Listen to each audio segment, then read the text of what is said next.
cheesesteak. Macaroni cheese pies. Macaroni and cheese was good. The cheesesteak was better. Macaroni and cheese pies were unbelievable. I couldn't believe that putting carbs inside carbs was so good with cheese. Yeah, coated in fat. Yeah, I was the idiot. not them. All right, we're on YouTube now. So there we go.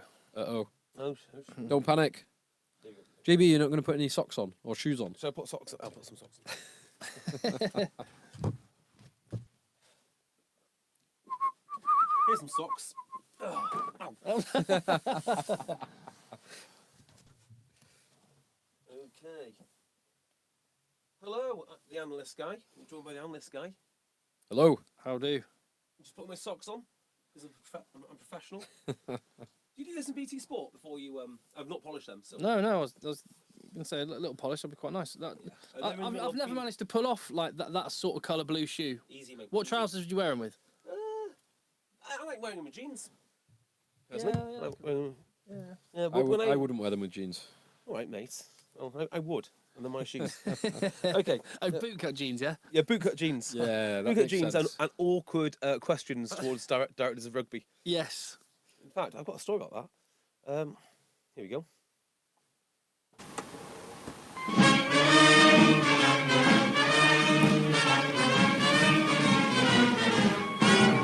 Hello, Eggchasers. It's the Eggchasers Rugby podcast, the podcast about rugby that doesn't take itself or the game too seriously.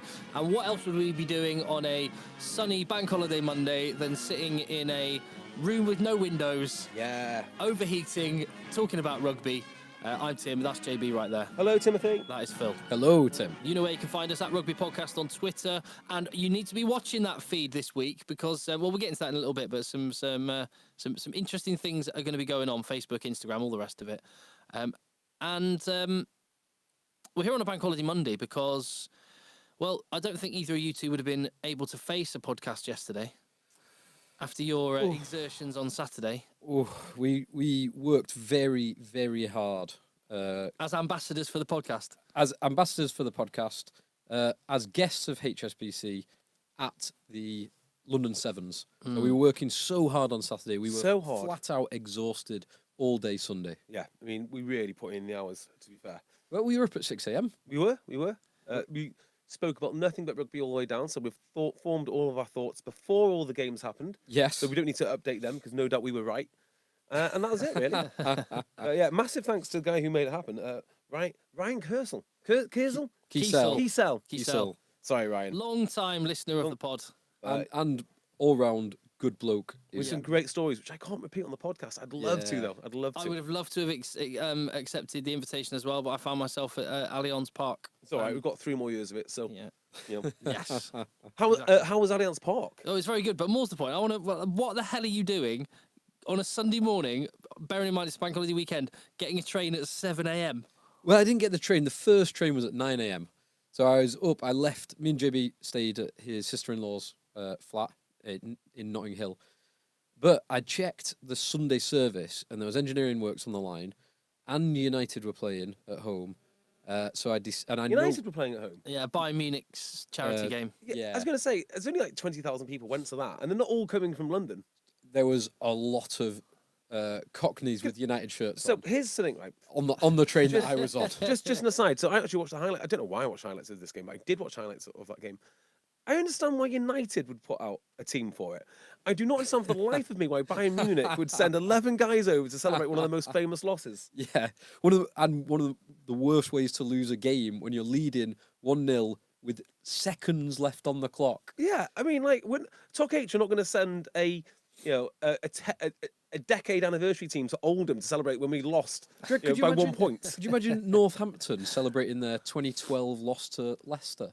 Leinster, sorry. When they were like 20 points up at half time. Wait for it. We got 2023, only 4 years to wait for the memorial, England v Wales at Twickenham. Oh, wait. Rob Shaw leading why would Rob Shaw want to...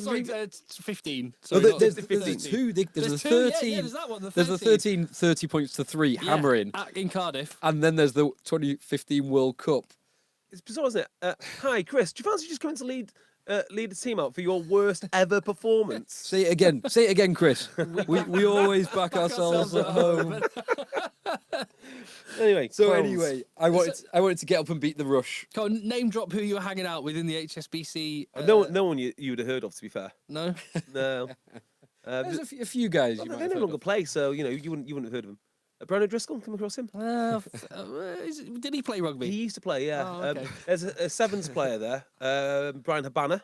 Oh, right. He had from what I understand, listening to him, he had a little stint on the Sevens circuit a while back. Played a bit of sevens, yeah. Yeah, Maggie Alfonsi, and there was James Haskell, famous DJ. is Yeah. what Yeah, I've- likes his DJing, does a bit of Jim, personal does- He's a training. PT, isn't he? Yeah, yeah, he's a PT. PT on Does he entrepreneur. trains rugby players? I think so. I think Yeah. he knows a few. So Yeah. all in all, it was pretty good actually. That sounds So- awesome. It was good fun hanging out with. We got a bit of time when a lot of other people were out watching the sevens action. We were We were working. tucked away working, watching the second semi-final, and Bod came over and just spent probably 20 minutes, half an hour, just chatting various things. The one I feel sorry for, by far, is Maggie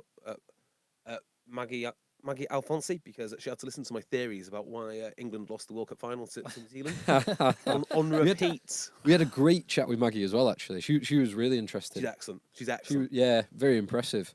But Brian, so there was an element of when he came over, because we'd had a little chat with him before.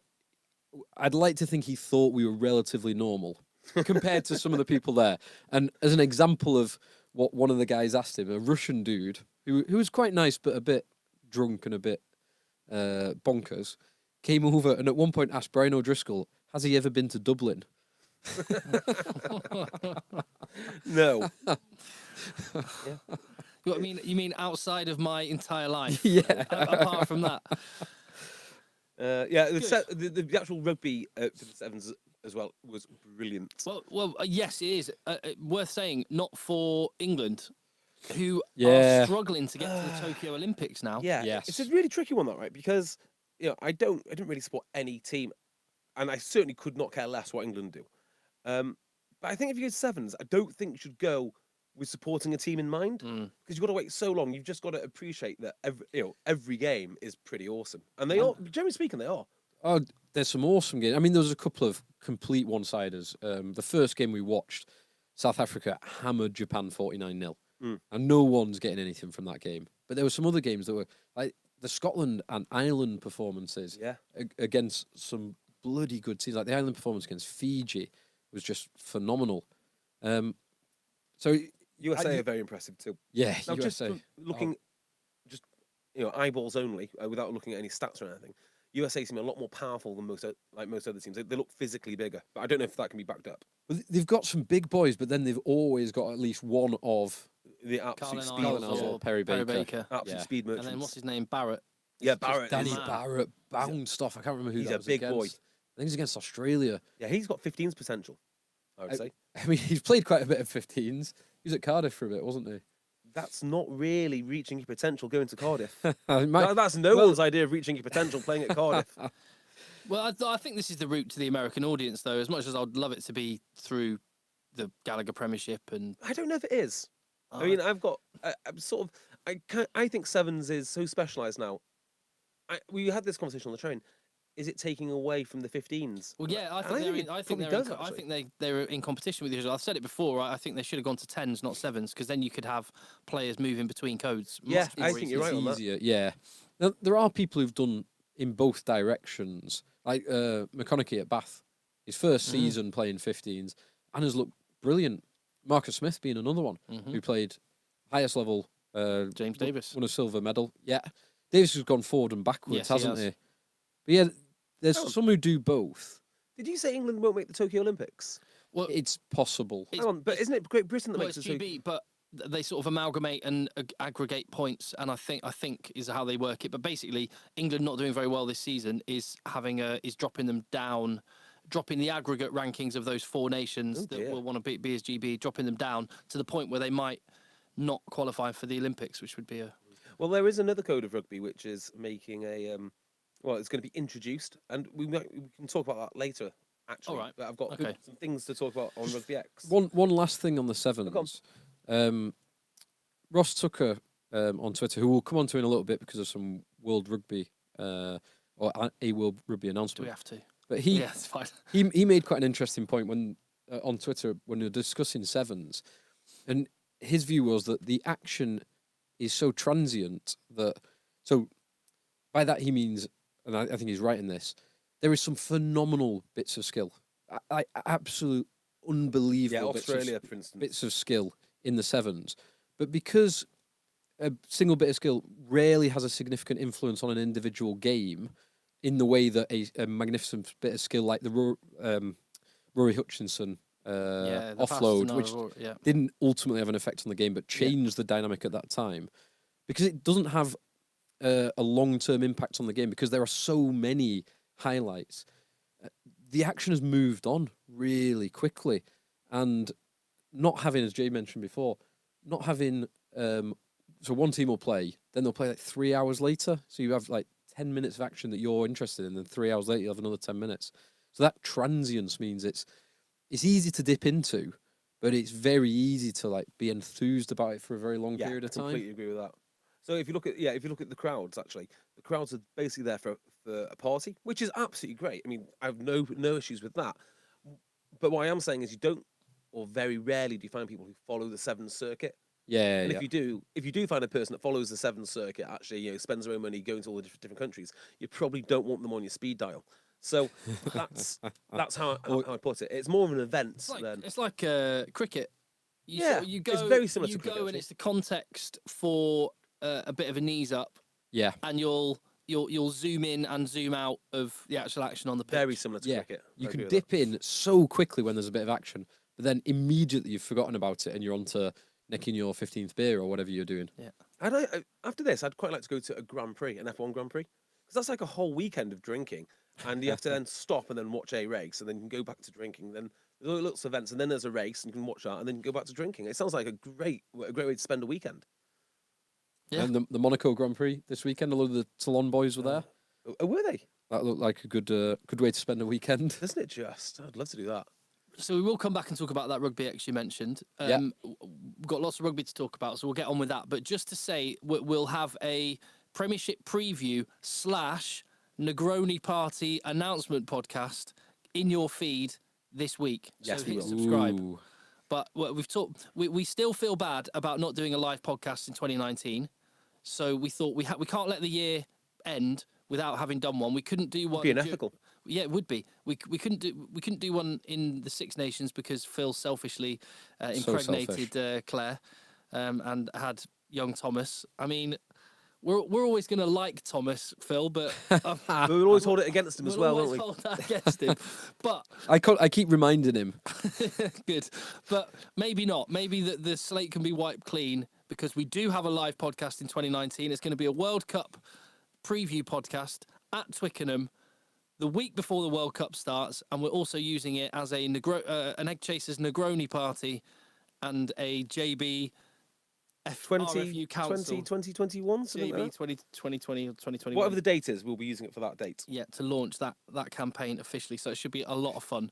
So we want you to be there. The official announcement will be in your feed very, very soon. We can't wait to see you. So, do you want to go Pro 14 or Prem? Well, I haven't seen a single second of Pro 14, so there's no point in doing that. Let's do Prem, because you were there. I was at the first game, yeah. Yeah. I watched the second game on intermittent signal on my phone whilst getting a train back to Manchester. Dreadful stuff.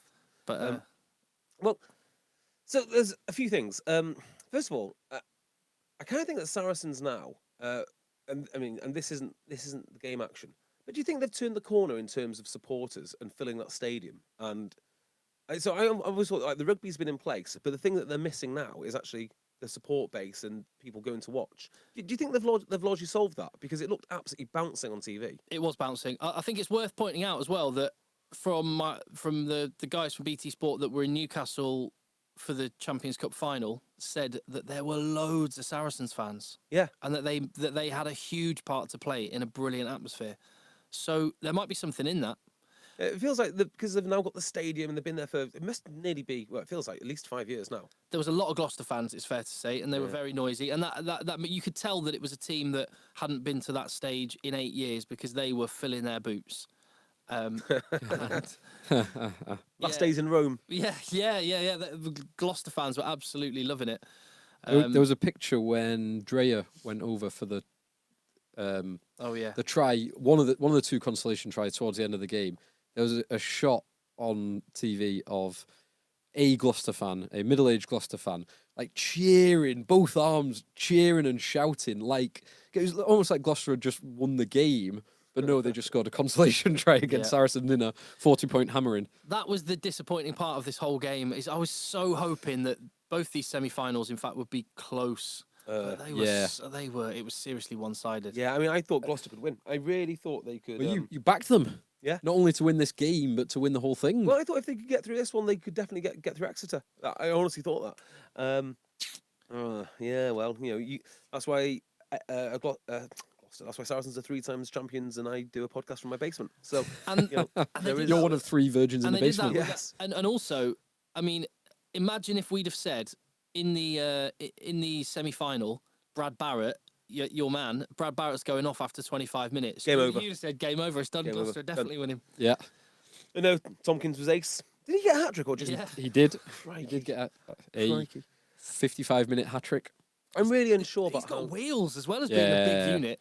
I'm really unsure how you go about beating Saracens. I mean, I just don't know. I don't know. And they are far more than I said about them in the lead-up to this game, mostly because I was trying to convince myself that Gloucester would win. But some of the rugby that they played was outstanding. Yeah, but can I just emphasise what you're saying when you're going? You don't know how to beat Saracens. Mark McCall after the game was like, we played okay. We were good for 10 minutes before half-time, and we were good just after half-time. But other than that, there's lots we need to work on. Yeah, but isn't that what they always do? It's like, apparently Sir Alex Ferguson used to lose his mind when United would win 3-0 because, it's just not good enough. You're sloppy here, there. And that's when when you play well, you turn the screw on standards. When you play poorly, you let them off with quite a lot and then build up again. Interesting you say that. I used to work for a boss, and that was exactly his philosophy. And so quite often in radio, what you do is you get your ratings every quarter, and when they're really good, you go, let's go down the pub, let's all get hammered. That happened for Virgin Radio last week, who had incredible... Obviously. Did it happen for Chris Moyles incredible this week? ratings. I don't think they were having... oh, well. His ratings in Manchester are still below where mine were 3 years ago when I left that show. But Just saying. Anyway... So we went out. There was a big Virgin Radio knees up last week when the ratings came out. But actually, that a boss of mine in the past has said that when things are going really well, that's the time to actually have the meeting and dissect. Why has it gone so well? What learns can we make? And how could we even build on it further? And when you lose sometimes, or when it doesn't go well, that's actually the time to go, do you know what? Don't worry about it. Go on the pub. Let's go down the pub. Yeah, exactly right. That's Steve Diamond's style management, that, mate. Yeah, when it doesn't go too... In fact, actually, they like going on the pub quite a lot anyway. Yeah. To be fair. But they sometimes do it when they lose as well, is what I'm saying. So one of the disappointing things, and maybe I'm reading into this wrong, but one of the disappointing things for me on the Gloucester performance, take the performance out of it, but if you look at some of the social media stuff after the game, there was a lot of kind of like happy smiling faces, a lot of the Gloucester boys going on the piss, but so it's good that they enjoy being around each other. There was an element of me reading into it, and this could be completely wrong, but me reading into it, we were just happy to be there. Which I don't think will be quite right, but some of them came across like that. Okay, so having said what I've just said, I guess this might contradict it a bit, but there's a John Madden quote, and John Madden spent a long time getting to the playoffs and not winning the Super Bowl. And people will say, do you feel under pressure? Do you feel like you should resign? You're taking the team as far as you can, blah, blah, blah. And he always said, no, I'm not under pressure. The people who are under pressure are the guys who haven't won a game or have got less than 50% record. And in my mind, actually, I think it's fine for them to say, right, happy to be there, let's all go home.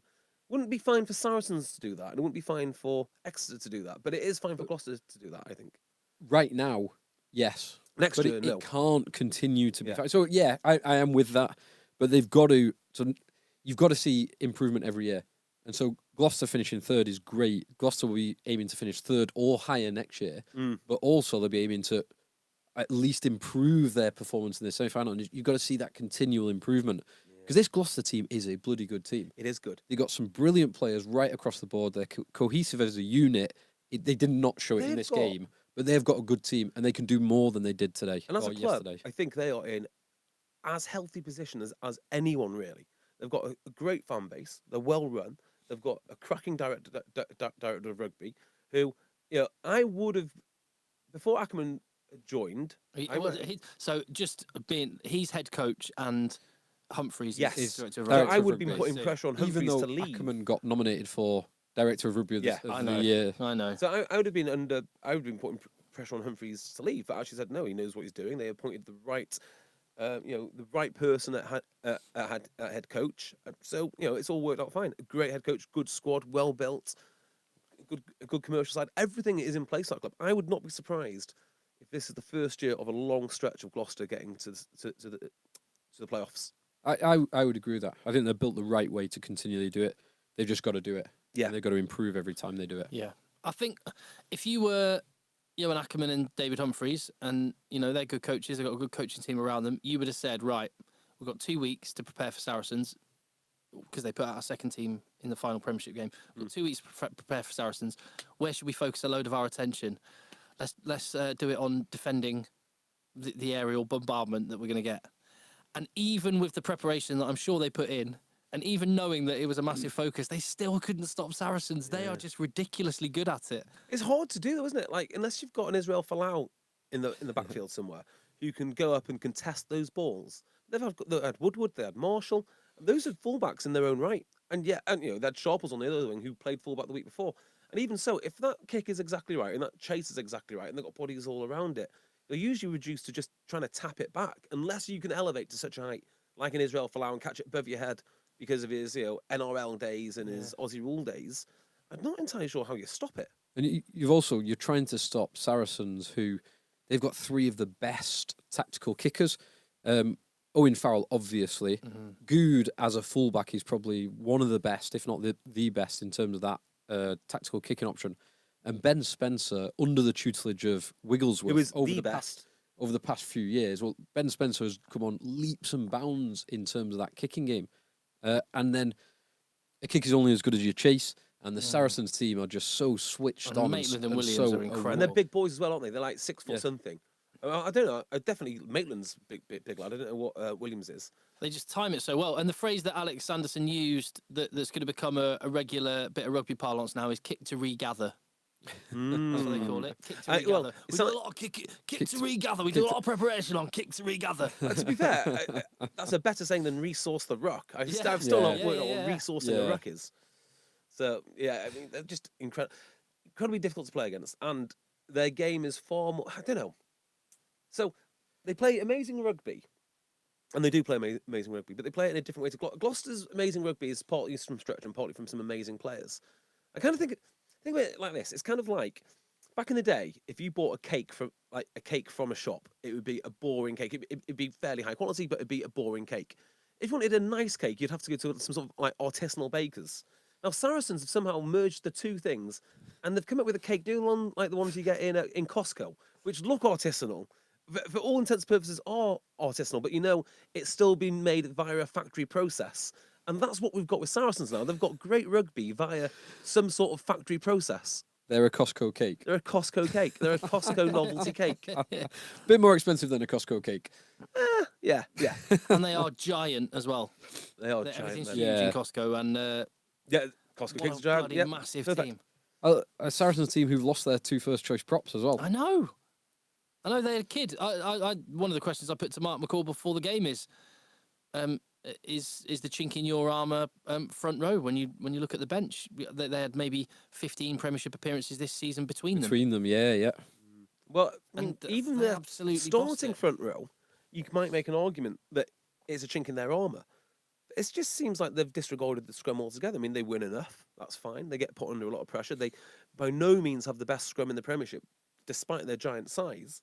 I just think they worked out they don't really care that much. As long as they win enough ball, what's the difference? They are bloody brutal. Yeah. And this was a very, very good, very Saracens-esque performance. Yeah. And differences from Exeter as well, which we'll come on to in a second, but difference that they started well. So they started badly, actually, because of the Morgan try after 2 minutes. But then they just got into their straps. And for the whole of the rest of that half, it was just the Saracen show, wasn't it? Yeah. And by half time, they were out of sight. And the Tompkins try after Straight 2 minutes after half time. It was game over. It's already It's a game real over. shame that it was done so quickly. One question. On the morning of the game, Ben Kay put an article in the Times which was talking about Danny Cipriani and Alex Good. You've got the European Player of the Year, the Premiership Player of the Year, and both of them not looking likely to be going to a World Cup. And Ben Kay was totting up the merits of either. All the talk in the build-up was about Cipriani. Farrell was classy. I mean, if Cipriani had done that little nudge through... The grubber kick for the Maitland try. People would have been just... So I've rewatched that again because it's good. In one move, he goes for the dummy, Yeah. which steps the defence up that extra yard. And as he's going for the dummy, it's not even a proper dummy because it's so fluid. He just drops it onto his wrong foot. His left, drops it onto his foot and grubs it through, and it bounces up perfectly for Maitland, who's already read it and is in behind. Yeah, it was beautiful. But anyway, so Ben Kay was totting up the merits of either, and he said Alex Good should be above the pecking order over Cipriani for a World Cup spot because in a 31-man squad, his argument is, look how much Alex Good's played at fly half this season, including a European Cup quarter-final. Alex Good's a better fly half than Cipriani is a fullback, and if you want a third choice of either, Alex Good's your man. Discuss. Yeah, I mean, it is. I think it's a Yeah, sensible he's probably option. I'm happy with that. I would be very happy with Good going for that reason. Good is a brilliant fullback. Good should be going as the starting fullback. There is arguments why Danny Cipriani shouldn't be the starting fly half. I kind of agree with it. Obviously, Yeah, I'd be happy with that. I think a lot of people were, if you made that statement before the game, as Ben Kay did, a lot of people would be saying, no, you need Danny in there. You need Danny in there. Danny didn't have a great game in this. He's had a very good season. Yeah, excellent When season. the pressure came on in this particular game, he didn't have a great game. it's hard to run away from that, actually, isn't it? As good as he is, I was talking to one analyst somewhere in the league, and they pointed out that he's not got a great record in semis and finals. Maybe there is a point there. I mean, I don't think there is. I just think he came up against. Well, he's been playing at Saracens for God knows how long. Put him behind Saracens' pack And see what happens. Swap Yeah, Farrell and That would be an Sip, so- interesting experiment. Yeah, it would be. yeah. One we'll never be able to do. Just like we'll never be able to do an experiment of your no knock-on rule. Sadly. Just last thing on that one though. I don't think you can take Danny Cipriani as a backup a backup 15. You'd have to be insane. You really would, to think that you can take that much talent, and also it wouldn't fit in with the dynamics either. And this is the reason why he can't get into the England squad, is because if you put him in the England squad, you have to reinvent your whole game to let him do exactly what he wants. And maybe there is more versatility in Farrell. I do not think he's as good a playmaker as Cipriani, but maybe he can play in more different ways, and that could be the deciding factor. So you either take him instead of Ford, but you can't take him as a back. I mean, imagine putting it the other way. Imagine if he was a second fly half. Would you ever take Ford as the backup fullback? You'd be insane. Yeah, you You'd be wouldn't. mad. You wouldn't do. Well, I wonder if Ford's going to end up being the third choice scrum half. Because he only likes taking 2 scrum halves, doesn't he? So would be. that's the sort of weird thing I think we're going to end up seeing. I'd take 3 hookers and 3 scrum halves based on something which Phil said before the podcast. Well, I would take 3 hookers 100%. I wouldn't actually necessarily take 3 scrum halves. Because I think you can rotate scrum halves in the lesser games You a can always lot take- more than hookers. You could always take a rugby league hooker. I'd take James Roby. Yeah, James Roby, because he could play He could scrum play half both. or hooker. I'm not sure if you put James Roby in a competitive rugby union scrum international front row, I'm not sure he'd like it too much. Is he bigger than Harry Thacker? Probably not. It probably is similar. It's just he's never done it. He's never He'll been be fine. in a He'll be competitive fine. scrum. Yeah, I'd take James Roby as my third hooker / scrum half. This is Sam Burgess all over again. Are you not learning from the mistakes of the past? No, if anything, Sam Burgess did nothing wrong in 2015. no. When he came off the field, they were winning. Yes. So And no one was talking about Jamie Roberts when Sam Burgess was on the field. exactly right. Anyway, Exactly right. right, let's move over to the other semi-final. Yeah. Exeter. Again, it was just disappointingly one-sided. But at least Exeter made it more interesting. We were in at half time, and it could have been a different game. Yeah. Northampton had that kind of Well, that brief stint before half-time, that 10-minute stint where you had the penalty try, the Fish knock-on slap down that was given as a penalty try, and RC Tuala's try after the magnificent bit of Hutchinson's skill. How did he do that? And then you had the Reinert knock-on 15 yards out from the line. Reinert, who has been sensational. Yeah, exactly. Who is, if you look back at throughout the Premiership this season, there's few players you'd want to have the ball more than Reinert 15 yards out with no one in front of him this season. And he knocks on. So a bit frustrating from Northampton's side for that, for not converting that chunk. But then the second half, and I said this last week, Northampton have got enough firepower up front to handle Exeter for a period. They don't have enough firepower to handle Exeter for the whole game.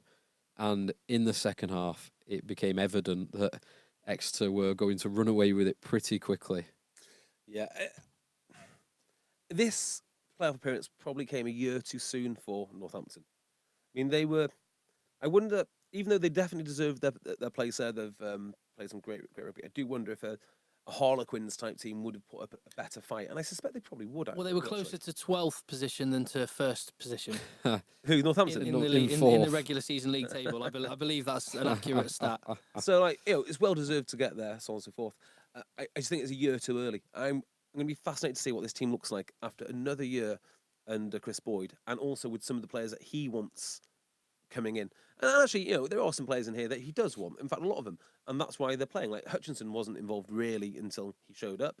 There's a bunch of other kids that have also come in. They've done extremely well, but it's just maybe a year too early. There is a lesson to take, though, is that no matter how good or glittering or how much your attack fizzes, power, gnarly, nasty men, it can trump that at any given time, as we saw this weekend. Yeah, and big strong boys and the cohesiveness and the drill of the pack, because Gloucester are not short of big strong boys. No, they're really not. They are definitely not short, but they don't have that drilling and that cohesiveness that the Saracens pack have forged over years of playing at the highest level. I mean, like, if you're playing at Saracens and you see one of your boys as first receiver at a forward, you know exactly what he's going to do next, or exactly the lines to run, or you just have a good sense of how to play together. So Gloucester needs to improve on that. As for Northampton, I was kind of hoping there's going to be an element here of, we've never been here before. It's a younger sort of team. Let's throw caution to the wind, and maybe we come up with the goods because we're not scared to play. Again, if you take the half time, I think you'd be going, great. Well, that's exactly where Northampton had done, and Naravoro was beating defenders as usual. By the way, he's the first player ever in the Premiership to beat 100 or more defenders in a single season. Wow, that's quite impressive, isn't it? It's one to bear in mind for fantasy rugby draft selections next season. Noted. Was it him and Cordero who topped the defenders beaten? Although Cordero is not eligible for consideration next season. No, sadly. When Tom O'Flaherty scored, Cordero as well, who's not been in, so he's not announced in the Argentine squad. What? There's a 46-man squad announced this week. Is that because he's injured? Well, there was talk of him potentially being back for this game. He's got to be in the squad. Imoff's not in there as well. Oh, okay. But there are, so Issa is, Nicolas Sanchez is, Figalo is, Herrera, who's playing at Stade Francais. So there are European-based players in the those squad. South American playboys, if they can get it together again for a World Cup.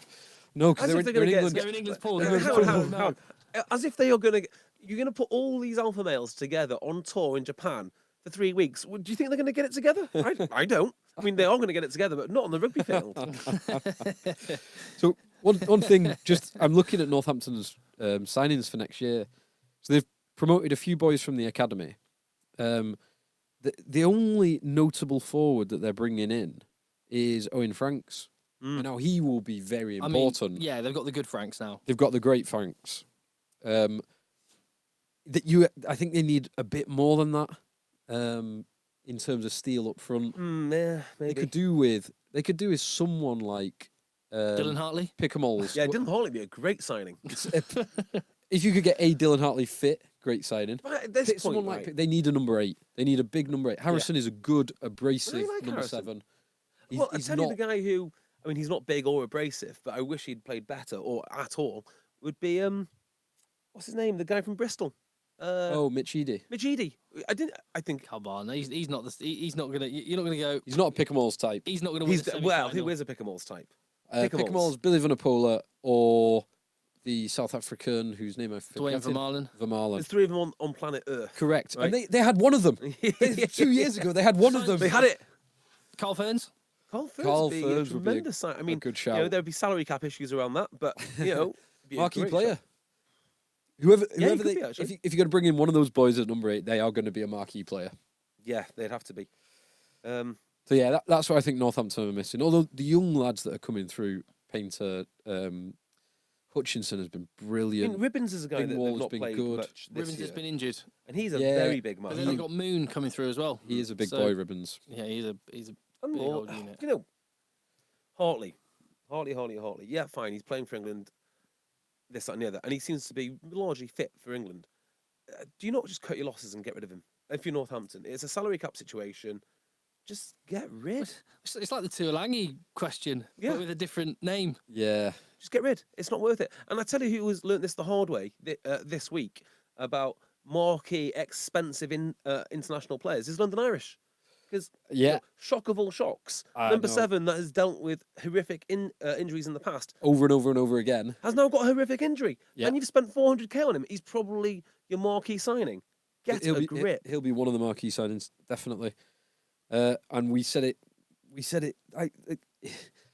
Almost word for word that like the concern over him sustaining another significant injury or multiple significant injuries next year means it's not really worth a risk you want to take. Exactly. If you can get him fit for 15 to 20 games per season, it'll be a good signing. He's playing in The the chance of that is unlikely. He's playing only occasionally in the low intensity environment of the Pro 14, and he's still getting injured. And Admittedly, in the high intensity environment of a Champions Cup final. yes, fine. But he only plays a handful of those games a year. Yeah. He's going to be asked to play almost every game. If he's fit, he'll be asked to play every game at full intensity for London Irish. Well, that's what you want. Because there's no point having a marquee player who you're going to rest and play every other week, is there? Exactly. They would be better off going out and finding the next Dan Thomas, or Yeah. you know, because as good as he is, Sean O'Brien is, he's not like 600% better than So, Dan Thomas. I or think whoever it is. Sean O'Brien in his prime was probably, I'd actually even say possibly the best number 7 on the planet, Yeah, including Including McCaw, Pocock. including Pocock, including McCaw in his pomp, Warburton? including Warburton. I mean, He you was could do more things. so good. But what's the point? It's a Premiership. It's not international. You know, Yeah. you can do that for 5 games international. How about doing a whole Premiership season? Well, we can touch upon that a little bit more when we get onto Leinster. But in terms of Exeter, a couple of names that I think have had absolutely fantastic seasons.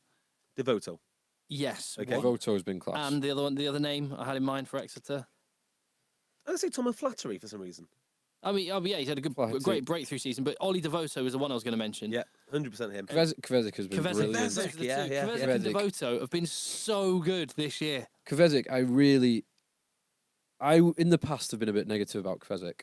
But we all have. Yeah. He was a penalty machine. Yeah, and when Gloucester fans were calling for him to play for England, I thought they were absolutely mental. I probably still do at the time because I just never saw it in a Gloucester shirt. I have seen it repeatedly this season. For And at 8. Exeter. And at 8, although he wears number 8, he doesn't Yeah. play like a traditional number 8. Well, And here's the thing. when he's got Armand and Ewers either side of him, Yeah. he doesn't need to play like an Yeah, 8. so here's the thing about that, right? Is like we said, there's only 3 or 4 class number 8s on the planet. Okay, if indeed that. So if you can't get one of those guys, I honestly think the best thing to do is convert a 7 to an 8, because if you don't get big carries, you may as well get work rate in your carries and work rate in defence. That's probably your second best option. Your worst option is to get a number 8 who doesn't do any of those things and is not world class. Or a number 8 who has the size but doesn't have the explosiveness or the work rate. The work like, rate is the killer. Like Calamafoni, for example. Perfect. So yeah, Exeter were very, very good. They were very good, particularly in that second half, particularly when their forwards were starting to get more and more change out of a tiring Northampton pack. Have you seen the Marvel movie, the last one? No. No, okay. or any of them. Well, why would you? Because you don't have children of an age that would want to go and see it. So That is true. that's mainly So I took mine to go and see it, and there's one bit where Thanos, the bad man, says, "I am inevitable," and basically, I just want to. You could just have like BT Sport should just do a new graphic coming up with Thanos, "I am inevitable," when Exeter Chiefs are like 5 meters out from the line. I am inevitable. Try. Or even rename it the Thanos Zone. The Thanos, yeah. There we go. Extra Chiefs are in the Thanos zone again. Yeah. They are remarkable. Thanos ball. And they just keep. That's what I love about it. Yeah, they are inevitable because you can't stop it. And even if you do stop a pick and drive, to what end? What, you drive it back 2 yards? Well, they'll just go again. They'll just start again and again and again. And the parallel I wanted to draw was between Saracens' kicking game and Exeter's 5 metre out game. Northampton knew that was coming. They'd have done all that practice. Yeah. You still can't The stop only it. thing you can do to stop that is not let them into the 5 metre zone to start with. Yeah. It sounds very simple, but simple isn't easy. But they turn down loads. It'll be interesting to see what they do in a Premiership final against Saracens. Will Exeter still go for the corner? 100% they will, because we've the seen way it they before. will? We've not seen it in a Premiership final. We've seen it against Saracens. We though. have seen it against Saracens before, though. Well, it was interesting. The way Exeter, I think it was Matt Kovacic after the game, man of the match, he spoke about it, and he said last year against Saracen, the lesson they learned is that they played a bit within themselves. They didn't play their normal game. So I'm tempted to go with you, and on our Premiership final preview pod, we'll and Negroni Party announcement pod, we'll go into that. But I'm tempted to think Exeter will kick for the corner a bit at Twickenham, but we'll see. Maybe. Oh, hang on. Yeah, Exeter definitely will. Yeah, 100%. I think they will. I think they'll keep doing what's worked for them. Yeah. What's more interesting to me this week, rather than the game on Saturday, is I'd love to be a fly on the wall to the intensity of how much these two train and what the atmosphere is like. Because for them, it's pretty much their only serious game in the Premiership of the season. So I bet one of 3 serious games. Yeah. What was the other one? Yeah, hang on. Yeah, they meet each other twice and then once in the final. Yeah, so they've got 3 serious games a year where both can potentially get beaten. I bet the training this week is going to be phenomenal and phenomenal to watch. It will Well be. done, Saracens and Exeter. Well done. It's almost too predictable. Almost too Yeah, predictable. and, Unless you're JB and you predict a Gloucester win. Callum Sheedy's been called up to England. What? Callum Sheedy I thought he has was been Welsh. called up to England. Are we talking sevens, or is this For the England 15. what? Yeah. And Cipriani hasn't. Don't know. England 15 squad named Come on. 19 minutes ago. Here we go. Oh, here we go. Come on then. No Cipriani. What? So Callum Sheedy's in and Cipriani isn't. So this Are is you this is an having a England laugh? this is an England XV. So this is not the Oh, come on. Don't try and tell me in a World Cup year this bears no relation to what should happen in Japan. This should 100% be linked to to what happens in Japan. Yeah, I'm just looking. So interestingly, there's no Gloucester players in there. There are, however, Northampton players in there who, because obviously no Saracens or Exeter players are available. So let me just run through the lineup. So the forwards, Yeah. this is in alphabetical order, not position order. So we've got Josh Beaumont, Ben Curry, Alex Dombrandt, which is good. Tom Dunn, hooker. Tom Ellis, 6/lock. Ross Harrison. Yeah. Tamina Harrison, his brother. Yep. Paul Hill, Benno Urbano, Erin Painter, young Yeah. Northampton, Yeah. tight head prop. Very good. Will Spencer, Elliot Stook, and Tommy Taylor, your boy Tim. Yeah, my boy. Tell you That what, is- Harrison will shine. I'm. Absolutely shine. It's, So- it's so good. this- Some this- good picks there. Some but- good but- young boys. But there's no guys that are. There's no guys that are in the Piers O'Connor's in EPS, as well. EPS or the last England squad. These are all outside of the Yeah. current England squad. So maybe that explains the Cipriani. But I don't get that. But anyway. So yeah, none of them. You are exactly right. None of them are from the EPS. Right. Backs: Josh Bassett of Wasps, Simon Hammersley of Newcastle / Sale Sharks, thank you. Lord Hammer of Hammershire. Ben Loader of London Irish, who's Yeah. been playing in the Yep. Championship, scoring some very good tries. Joe Marchant, Quins, Alex Mitchell of Northampton Saints, the young scrum half, Piers O'Connor of Bristol, and Callum Sheedy of Bristol, JB's boy, Marcus Smith, Ben White of Leicester Tigers, the scrum half, and Johnny Williams of Newcastle. So Johnny Williams, good shout. So it's a young. yeah, this it's is a okay. real. Fine, I feel a little bit more comfortable about players being left out because I was expecting it to be this is the battle for the remaining spots in the squad and the World Cup training squad. But this looks like it's completely separate, which I don't get. And hasn't he handed over the coaching to Jim Mallender for this one as well? Yes. So Well, at least he's it's not. a little bit like Eddie Jones has just gone, nah, Yeah. I don't want anything to do with this. Well, at least he's handed over the coaching to Jim Mallender rather than his evil lookalike. What's his name? John Mitchell. John Mitchell, who I met in a lift. You did I say mentioned you met him, but you didn't really say anything about it. Yeah, I met him in a lift, and I tried to just say hi, and the coldest, darkest, most killing eyes. I mean, the eyes might have been beautiful, but the stare was not. He's got some strange mannerisms, to put it mildly. I half expected him to hand me one of those Joe's business cards, which is nicely textured. Like he strikes me as a very American Psycho. a very peculiar character, to put it mildly. And just looking at that squad, the overwhelming thing is they are young. Yeah, that is a really. This bears no relation to the England squad and Japan. Except it does. No, it doesn't. It does, and I'll tell you why. It's not about the players that are playing for England, because clearly they are just completely, it's just kind of a throwaway squad. The people that are interesting are the English players, if there are any, playing for the Barbars, because last year it made Chris Ashton move to Sale Sharks. Yeah. So there are a couple. Joe Marler, obviously the one that was announced last week. Yeah, Joe Marler's in there. The only other one, I think, is Mark Atkinson, English. Yes, you're right, Mark Atkinson. Who'll likely be lining up alongside Malachi Fekitoa, All Black, in the centre for the Barbars. Oh, that's a bit of a damp squib, that England squad. I'm a bit disappointed. I want to see. The Barbar squad is a bloody good Yeah, squad the as Barbar well. squad's really good. Yeah. They got some dangerous players. I mean, some really dangerous players. So you'll have a back row potentially of Messam or Luatua alongside Vilami Mata of Edinburgh and Fiji and Facundo Isa of Toulon and Argentina. Wow. That is a powerful, explosive back row. Wow. With Nairavoro and Nkosi and Fekitoa and Charles Piatow Crikey. and Reece Webb.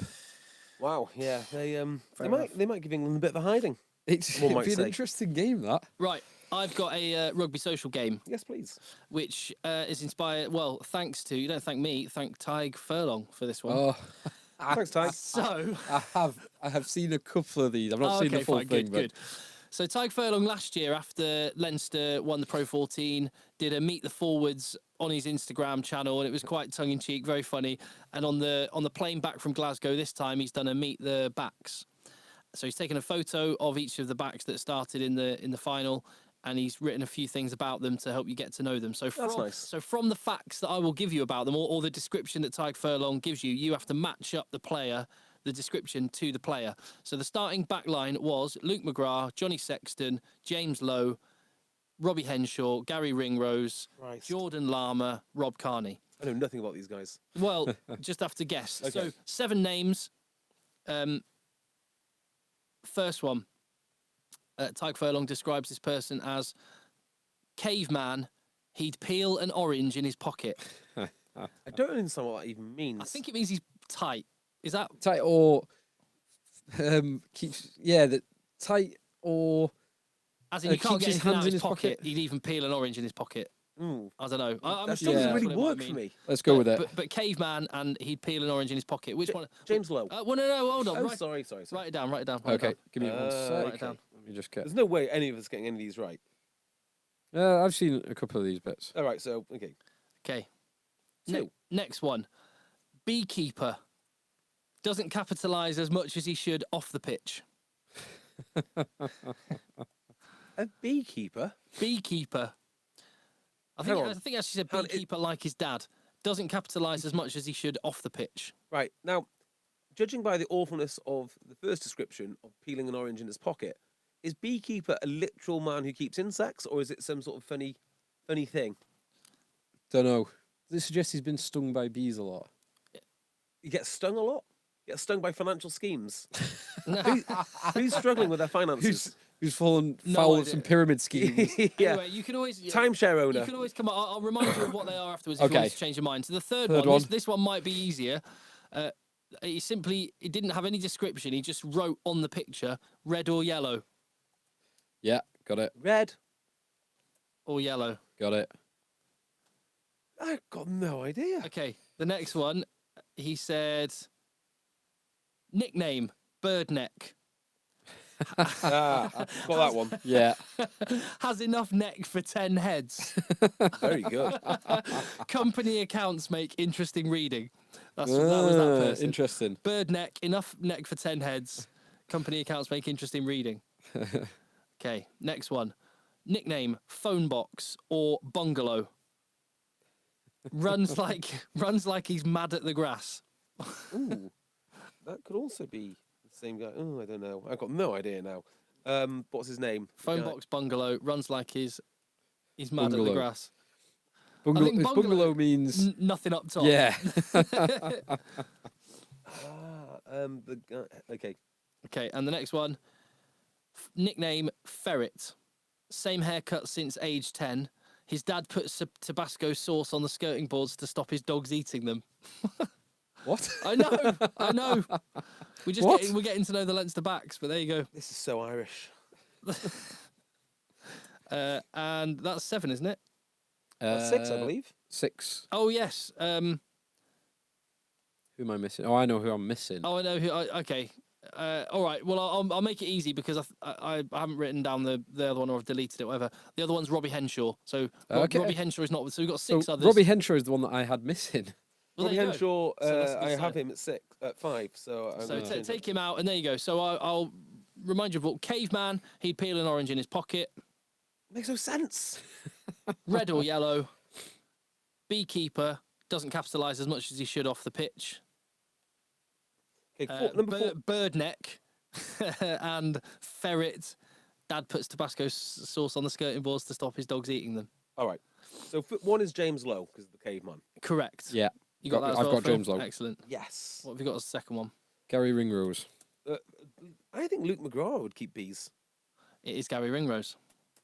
2-1 to Phil. Okay, so number 3 is wrong because it's Ringrose. No, 3's Carney. Red or yellow. Red or yellow where's is red or Rob yellow? Carney. Because in the His- game, his challenge he on got given a yellow, Hogg. which we'll come on to. His challenge that knocked out Stuart Hogg.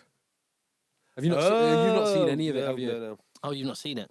Or bothered to Catch up. read an article on it? Or prep? Okay, fine. So the next one, Phil, I'll just go with you because I think JB's all going to be wrong now. 10 necks Oh, is right. Oh, yeah. So bird neck. Sexton. Yes, Yeah. Johnny Sexton. That was Two, very funny. two. Did you see that? I love you said you saw Bod at the HSBC, the London Sevens. I love the picture that Bod consistently puts on social media of Johnny Sexton. Is it the one because When he's Zebo really young and Zebo fat. uses a one where he's like Yeah. 18 years old and really fat, Yeah. like puffy cheeks. Yeah. But yeah, bird neck. Company accounts make interesting reading is Johnny Sexton. Yeah, Next one. Phone box. Phone box bungalow. is llama. I got Llama Yes, well done, JB. because you told me it wasn't Henshaw. Perfect. And Phone box, you can surely you could have got phone box as llama. like, you can step someone in a phone box. Oh, right. I thought it was more like, like their physical size, like their shape. Ah, okay. Yeah, Henshaw is more Like trying to appropriate. tackle a phone box. Henshaw looks more like a phone box. Yeah. or a bungalow. Ferret. Who was Carney. that? Is McGrath. Luke McGrath.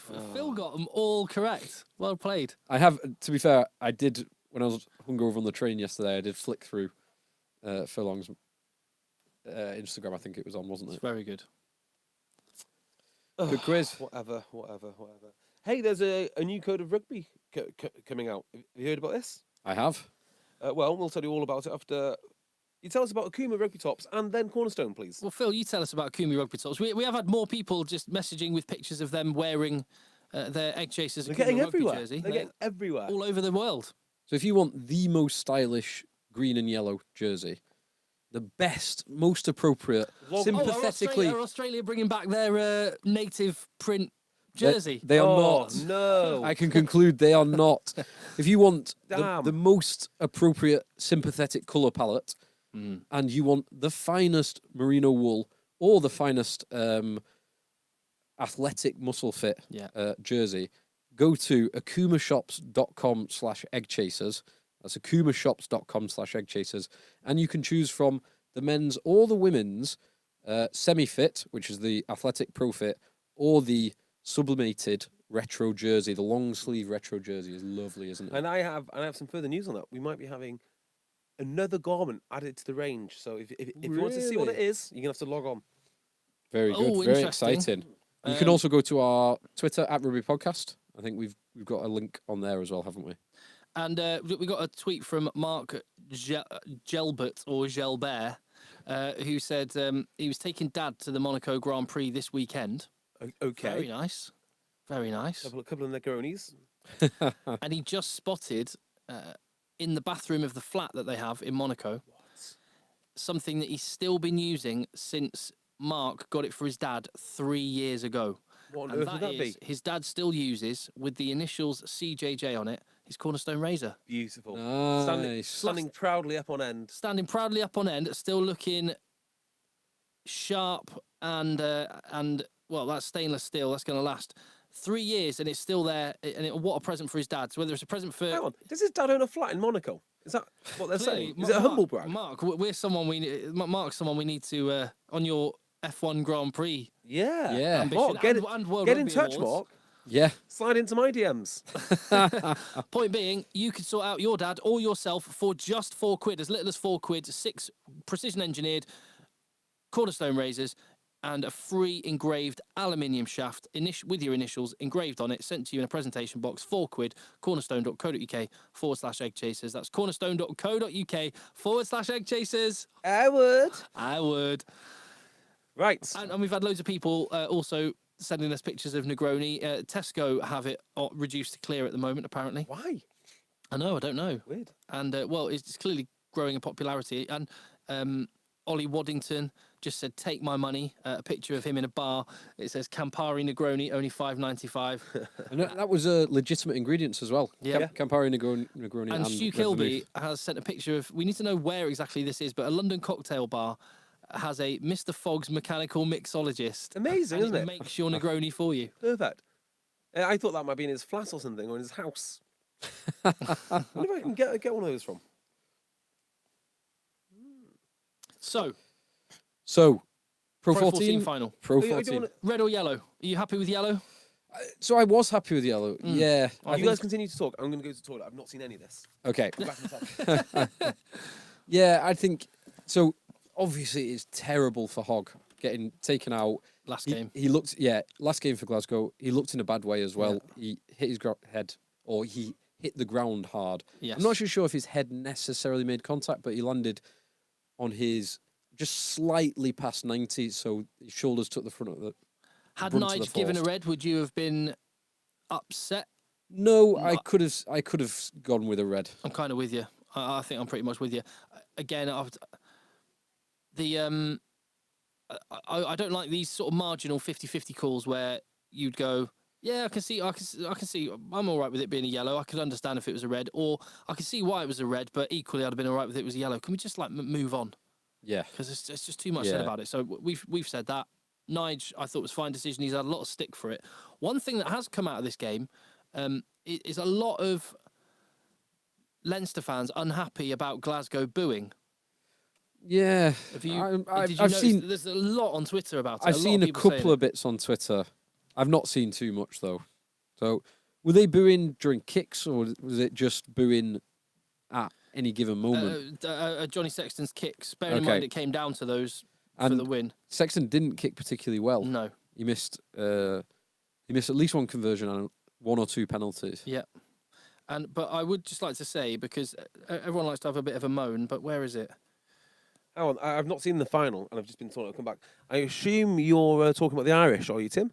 There was a lot of people moaning about, a lot of Irish fans moaning about the fans in Celtic Park booing Johnny Sexton, or trying to put him off as he was kicking. But I've just got this. Which I want to play, which is remember when Dan Parks scored the winning penalty kick in Anyone who 2010 remembers in the Six Nations? Dan Parks is a true rugby fan. I remember Dan Parks. And this is Ireland fans when Dan Parks was knocking over the winning kick. With a minute remaining then, a crook Nice and silent from the island fans. So come on. So I have Get no over it. problem with either the time wasting because it's their job to win, and let's face it, they nearly didn't. It's 2 points, 2 points difference. So 3 you points. know they are 2 points, was it not? 15-18. I thought it was 16-18. Nope. Oh well, doesn't matter. They're in a proper dogfight. The fact that Leinster need to take their time just shows exactly how good Glasgow are. But equally, I have no problem with the fans booing him for wasting time. So storm in a teacup. Yep, agreed. And Agreed.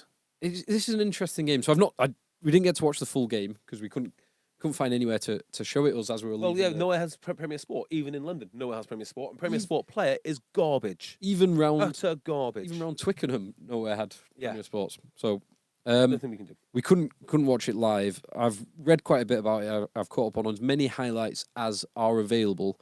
But as of right now, 1:30 on Monday, Premier Sports haven't put it on the Pro 14 YouTube channel. And there's no, unless you are a subscriber, there's no formal version. But anyway, I've seen as much as I can.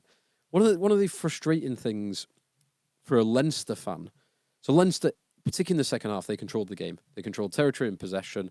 Forwards were dominant, as we kind of expected. As you pointed out to me, Tim, last week, the Leinster pack will guide them home.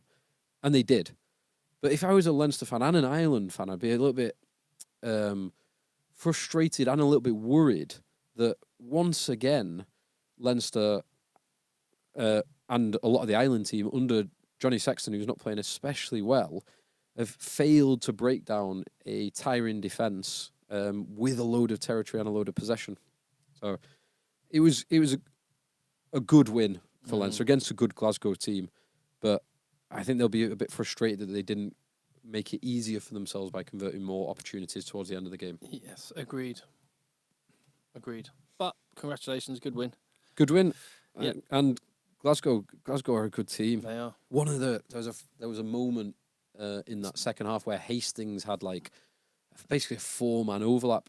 It was a little bit reminiscent of the Ringrose overlap against Saracens a few weeks ago. He had a 4-man overlap and failed to give the ball and got swallowed up by the Leinster defence.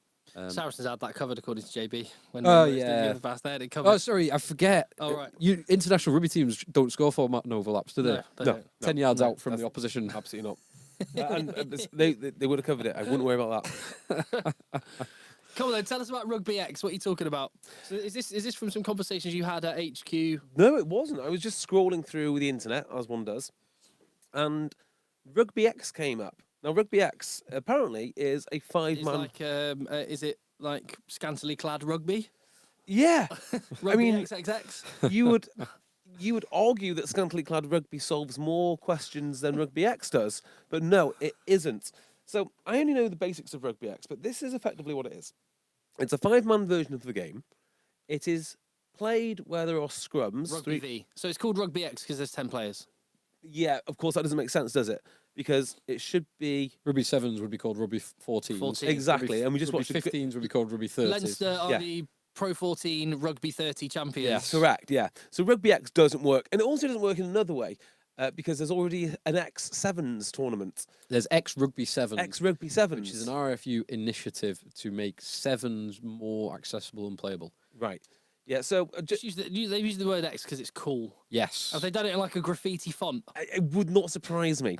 So this has actually been played in the O2 Arena. So there's got some substantial... Someone is throwing money at it from somewhere, and I'd love to know why and where the money's... Who funds you? That would be my question. It's 5-man sport. Well, there's a lot of journalists that have spent the last few weeks doing nothing but that, so maybe they can just transfer easily across to rugby. There are scrums, 3-man scrums, which means there's only 2 players not in the scrum. There- With a scrum half. Yes, you have a scrum half, and then basically you give a one-on-one on the other side of the pitch. Yeah, there are contested breakdowns. I think one from each side is allowed to come into the breakdown. There is limited kicking. Every kick has to be a grubber kick. It's played on a pitch broadly the size of a basketball court, and that is important. Well, if you think about a rugby field, if you play widthways rather than lengthways, you could get 3 games of Rugby X onto a rugby field. So that's okay, fine. Okay, and So yeah, imagine a rugby pitch carved into thirds, like mini on a day of mini rugby, basically. yeah, Yep. and most importantly, director of Rugby X here is one Ben Ryan. So Former Newbury coach. yeah, do you remember him? Did you play with Ben Ryan? Might have. Yeah. So Come across. I don't know if he invented it or if he's just the director behind it, and I just don't know what it's for. Now, apparently, it could be for two things. Number one, as was discussed on a Twitter thread, it is there so that you can teach school children the basics of rugby, but with limited resources. So you don't need to teach the full ruck. You don't need to teach, and also because it's smaller sided games, you can have a few more of them. That's not where the cash is, though. Yeah, I mean that's one way to look at it, but there are so many holes in that argument. I fathom to. It's so, so they can take a live event to arenas around the world and make loads of cash. Now, that might be the case. So if it's the case that maybe this thing looks great in the O2 Arena, which is where it's going to be played, more power to them. This could be like Or Madison Square Gardens or somewhere like that. I can't imagine that's the case. Can you? Can you imagine? So one of the arguments, and I've not actually seen it. I was trying to look this up before, but I'm sure one of the original arguments that Ben Ryan was making was a lot of the players on the Severn Circuit make hardly any money. Yes. Even the England boys who have been full-time for 10 years are on like 30k, something like that. It's not enough for professional athletes. I agree with that. And the Fijian boys, who are some of the most phenomenally talented and skillful athletes anywhere in the world, are getting absolute peanuts. So as a way of getting particularly some of the smaller nations, those players some more money, it's a good ambition. Now, whether this is actually going to be successful and take off, I'm not so sure. Well, it doesn't even answer that, really. Why on earth do you think you're going to make more money, right, from a brand new sport? What's that?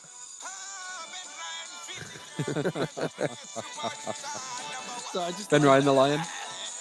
Come on, where's the chorus? Sorry. That's okay. I know. He come from England. Perfect. Amazing. We never give the pay. Sorry. It's okay. Still stay because it's iron like a lion. Ben Ryan. Love it. I'd forgotten about that. It is a truly great song. So it doesn't fit the bill for expanding the game, because if you wanted to run 3 games of Rugby X with one teacher, you would have to have 3 simultaneous games, one coach. You can't watch. I mean, if you've ever done any rugby coaching at all, running small-sided games is great if you've got lads that know the rules and want to be there and want to self-improve. But good luck running 3 games of Rugby X with lads that don't want, or girls who don't want to be there. Okay, so it sounds like actually just a little format which could be used as a warm-up, or as some fitness or some conditioning or something that you could use as with Talk H in training. Yeah, I think it'd be a good training game. Like you probably already do. Yeah. Have warm-up games. Yeah, I wouldn't pay money to watch it. This is just for me. That kind of benefit is very limited because clubs already do that. Yeah, like you just play. Like when we were playing Wythenshawe a couple of months ago in the social vets rugby, we automatically started playing a game very similar to this, just as a warm-up. Yeah, you do that thing, you kick the ball back and forward a couple of times, then when a few more people turn up, you end up having a chat, standing in a circle, passing a ball, and then someone goes, should we play touch? Yeah, exactly. And then you kind of begrudgingly go... Now, kids don't automatically do that. Yeah, I understand, but teachers can very easily get them to play a similar game. A bunch of kids that probably don't want to be there trying to play Rugby X. And also, Rugby X requires five players, allegedly. It doesn't. It requires 7, because you don't have lineouts. You've got to have the sub throwing the ball. Now, you need 2 subs, 1 on each side. Yeah, the sub throws in the ball. There's no lineouts. That sounds unnecessarily complicated. Yeah. Well, I mean, it's fine if you've got a professional... Line out, just have like a rugby league tap pass. Which is kind of what this is, but the theory is you have one of the subs doing the tap and pass or just pass. So you need 1 of your subs on each side, so that's 2 subs, and you need 4 subs in total, 2 from each side to do both. Yeah. And if you've divided your pitch up into 3, do your subs stand on the other field where there's been a game? I mean, it does not work in any way. Well, so I genuinely think it's the financial imperative you're talking about. There's an opportunity, and you're actually going, hold on, okay, so we've got these outdoor sporting stadiums that we take sevens to. How could we have it like a gig? Or like one of these, you have these kind of 5-a-side legends football things that go around, don't they? Yeah, I don't And want to watch it either. they go to arenas and you have five-a-side games with football. But I think that's basically what it is. It's like, how can we make a bit of cash by taking But it like, around why- to indoor arenas, put it on at night, put it on any time of year? But why would you ever assume that that would make more money than the Sevens Well, circuit, it's not which about already making more money. It's just or some money? there is money to I make. guess. I mean, I just don't see it. And also, I don't. You only have marginally more space. I think 1 meter squared more space than you do if you play 15s. So that's interesting because I couldn't find anywhere on the website the size of the pitch. I guess you can assume it's roughly the same as a basketball court. yeah, You can work I it have out. got. I've actually got the measurements of a pitch from somewhere It's like- online. Well, Okay. American football, they have don't they have a kind of smaller sided indoor version of American football that Yeah, arena football. arena football? Yeah, Yeah, yeah. and So that's it's kind of like that, basically. maybe. The other thing as well is they're getting ex-Sevens athletes to play it, which is fine. But this clearly isn't a game for Sevens players. It's a small-sided pitch, small sides. You want powerful men. You want right. You're not going to win this with. You want the You Exeter Chiefs want- type 5. You want Yes. you want or you want Nairavoro and Cordero. Yeah, and Cheslin Yeah. Colby. So this. Cheslin Colby and Cordero, Nadolo and Nairavoro, Nairavoro, and then one other. one other, Anyone Nakarawa. else? Yeah, so you Nakarawa. want this is how you set up your Rugby X team. Okay, you have 3 of the biggest, most powerful men you can think of. So you reckon the Exeter Chiefs front 5? I would say the Leinster front row Yeah, plus Nairavoro plus Cheslin Colby or Cheslin Cordero. Colby. no, incorrect. You need a tackler, and I'll tell you why. So you need either Halfpenny, who would offer nothing else other than this. Other than tackling. Yeah, or maybe a Jack Berger. Jack Berger could Or probably do. someone like Tipperick might be quite. Chiperick might be. Or Pocock or Hooper. Yeah, someone like that. And the reason Yeah. you need that is because you're going to have a scrum. And at the scrum, you're going to have a scrum half pass to another guy who's going to go one-on-one. So you want your Nairavoro playing, right, Let's go one on the one-on-one. But the guy who's going up against can't be another Nairavoro. He's going to have to be a Lee And Halfpenny. it certainly can't be a Cordero. It going up can't- it against cannot be a Cordero. Nairavoro. So you can have your one-on-one guy. You're better off having a Nairavoro because you can do things in the loose. But then you're going to have a defensive guy like a Halfpenny who just doesn't miss his tackles because otherwise it's a disaster. I actually think this is an answer to a problem that's never been asked. And I also think that it's utterly pointless. Why not just play a smaller-sided game of rugby league? I mean, rugby league does all these things. You know, you concentrate on the pass, you concentrate on the carry, and you concentrate on, well, that's it, the run. I mean, those are... Has Rugby League ever tried a smaller sided version? Yeah, they dominated the the Middlesex Sevens. Do they not have like a rugby Wigan 8 won. or something? Rugby League 8. Yeah, like Rugby League 8. Why can't you play Rugby League on a small-sided pitch? So again, agree with all that, which is why it makes much more sense to look at this as an alternative revenue stream for some of the smaller nations, So- which is what I'm looking at it as. And in that regard, it makes sense. And that would make But sense I why Ben don't- Ryan's interested in it because he managed the Fiji side who got Had a peanuts for no- being the best team in the world. I just yeah. can't. But I can't see. Come on. I can't see it becoming a big thing. As in, I'm just looking at the tickets. So the way I can't see people. I can't see that many people paying 50. Well, the cheapest ticket is £30 or £20 for a half-day ticket. Well, Ben if you were Ryan... going to buy a ticket for something, it would Or be tour. for a live podcast at Twickenham. Exactly. Before Ben a World Ryan- Cup. Absolutely. I would rather listen to me speak about Rugby X than watch Rugby X. That's how much appeal it has. Ben Ryan himself on Twitter has said it is for schools and places like that with limited resources. Actually, need a ton of resources for Rugby X. Go and play. If you're a school teacher and you're listening to this and you're thinking, how do I get my kids into rugby?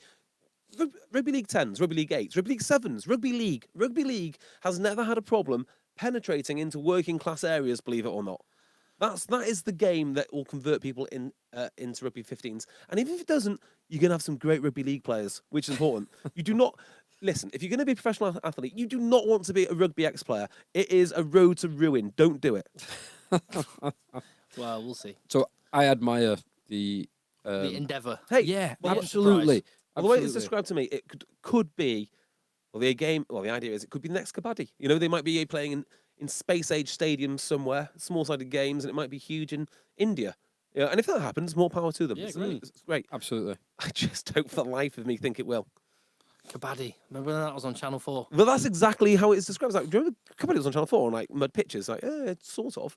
And now it's played, if you go on... That was a mad game. The reason they said Kabaddi was to prove that they weren't breathing. Because Yes. you had to hold their breath, basically.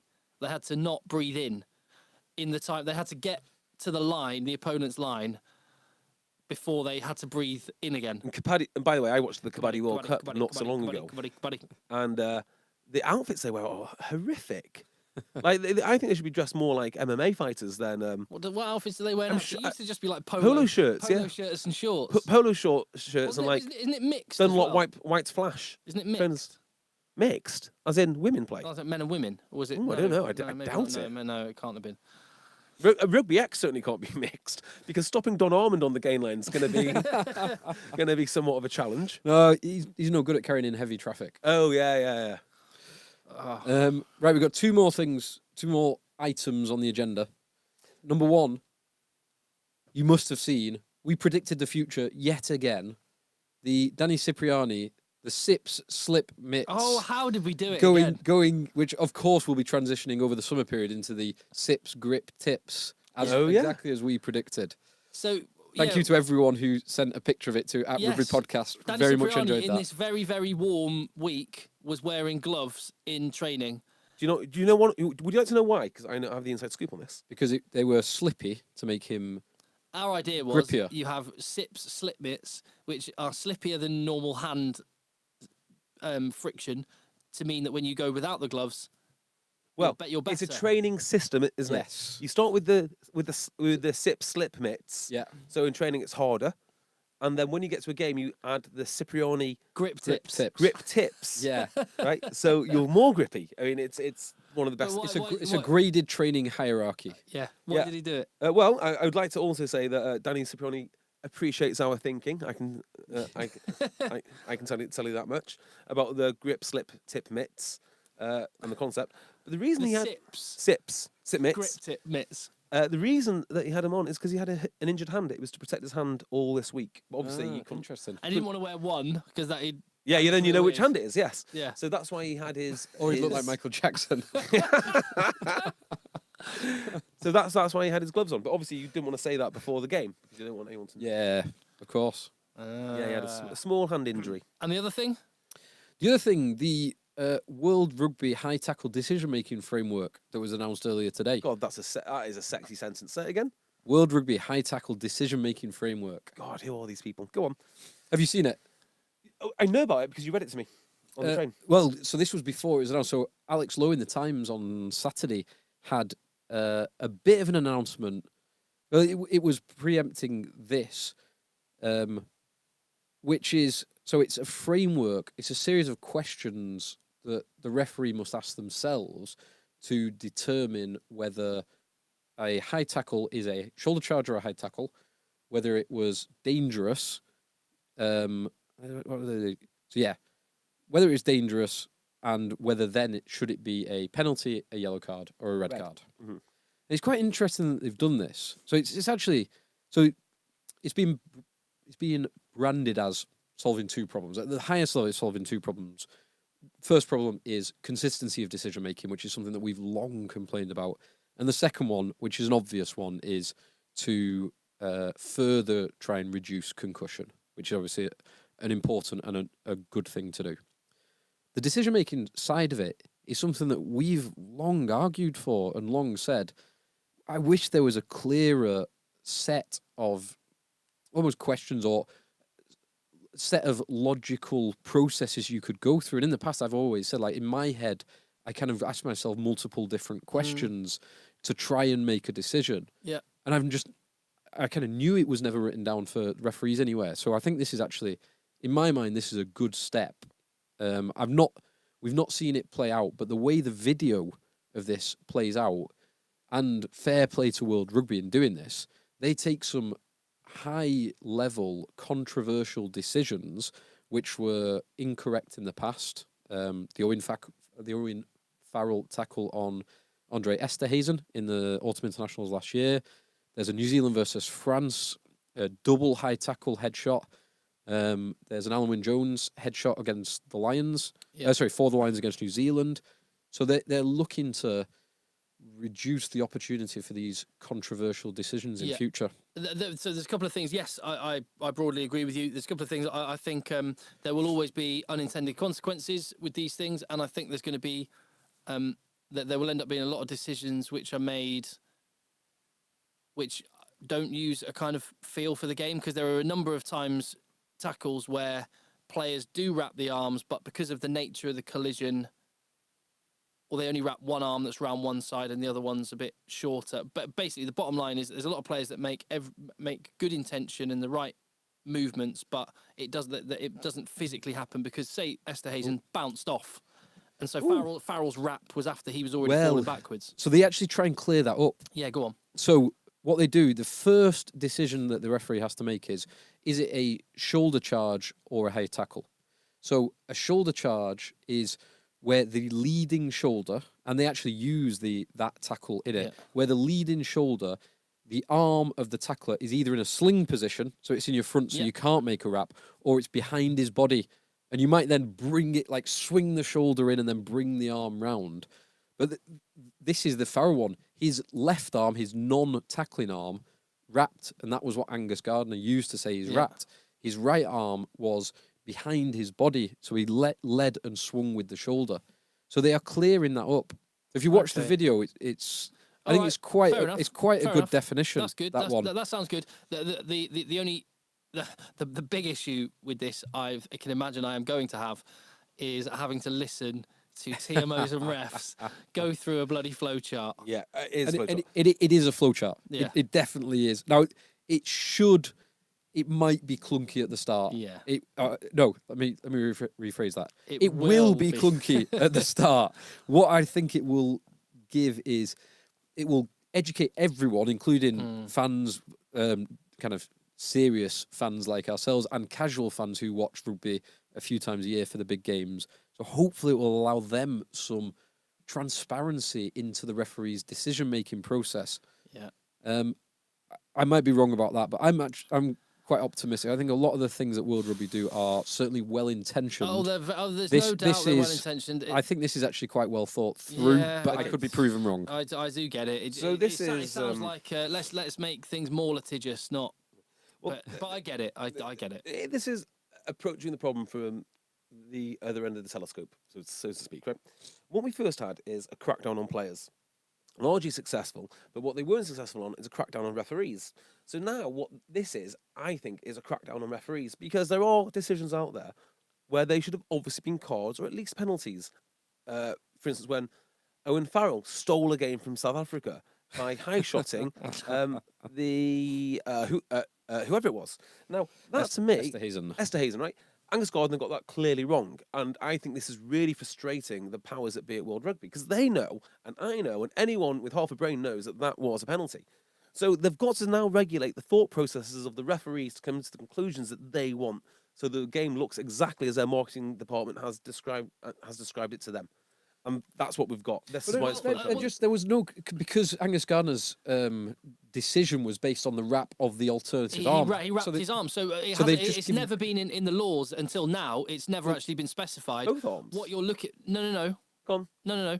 It's never been specified until now that what you're looking at is the arm attached to the leading shoulder, the one that makes contact. Because Owen Farrell, the mitigating circumstance that Angus Gardner went fair on, and actually the reason why I say just get on with play on. You can talk about high or not, but not about the wrap, because he definitely wrapped with his left arm. But what World Rugby have clarified is doesn't matter what it doesn't matter what the other shoulder arm, which I just get.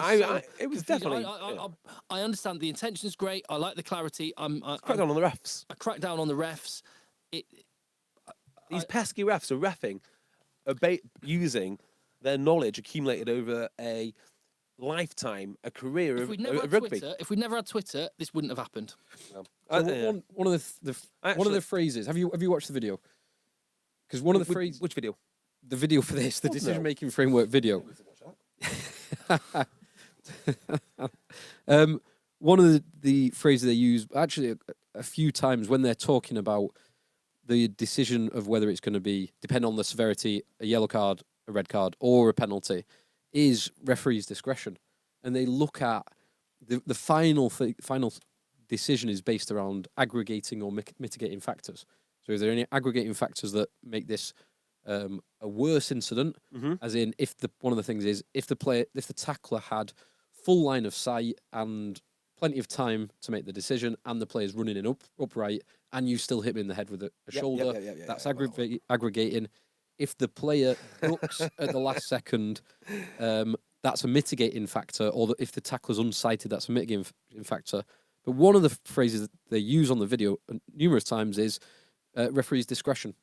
So there is some discretion within the framework for the referee to apply their experience and their knowledge. Fine. Sorry, I was just laughing then, and I hate to take this away from this very, very serious conversation of the rugby diligence enforcement framework for high tackles, or whatever it's called.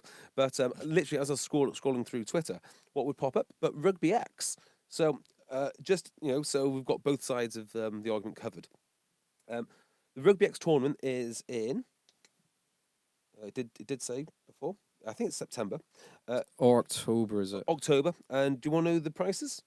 Yeah. So you can have a whole day out. So I said before, £20 is the cheapest half-day ticket. £108 is the most expensive ticket. Well, it doesn't have the half, but yeah, 108, £38 is the cheapest. £58 is the cheapest full day ticket. So if you want to check it out yourselves and have a look, and you make the decision rather than listen to us do that. Save your money and come to our live show. Yeah, quite.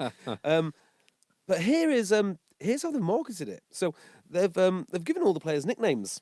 Yeah, have you not seen this? Their Twitter I've feed? literally just seen it now. So Jean Pascal, the Danger Man, Stephen Perez, the Magic Man. Are they going to have entrance music when they come out? I hope so. I mean, I do hope so. And players will swap teams. They'll swap teams in a WWE kind of way. The Irish have got nicknames. Oh my God, they should get the WWE commentators to do it. That could be a career-ending maneuver. Special move.